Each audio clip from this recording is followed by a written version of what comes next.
Rruga Komane që lidhet me unazën perëndimore të Shkodrës nuk është më shumë se 100 metra e gjatë, por prej 3 dekadash është e pushtuar nga gropa dhe ujë. Siç tregojnë edhe filmimet për këtë kronik, jo vetëm që automjetet kanë vështirësi të qarkullojnë në këtë gjendje, por edhe komsorët apo ata që lëvizin me biçikleta hasin vështirësi.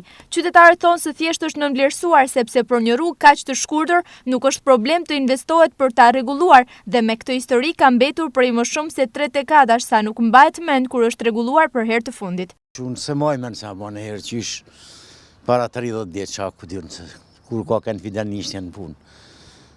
Qa, ishto, jetoj njerës, kaloj njerës, shkolla është ishto që vinë zanësit në shkollë, se di. Jo nevojshme, po është e domosdoshme, me që jeton një komunitet bajegi i malë, kjo është lagje me denësi popullësijet, si me thënë. Banojnë shumë njerës këto.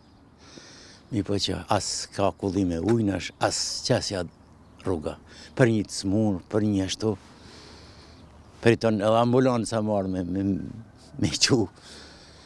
Ku me hinë të vësh me thuj makinën. Kjo rrugë që lidh këtë blok banimi me unazën perëndimore të qytetit shërben për afro 100 familje, si dhe për nxënësit dhe mësuesit e një shkolle që ndodhet në këtë zonë. Është e tepër të flitet mbi domosdoshmërinë e rrugëve të rregulluara, pasi dihet nga secili rëndësia e tyre dhe që ato nuk mund të përfundojnë për një ditë apo për një vit, edhe kjo është e ditur. Por kur flitet për rrugë si kjo, jo më e gjatë se 100 metra dhe që janë lënë prej 3 dekadash në këtë gjendje, zvarritet janë të pajustifikueshme.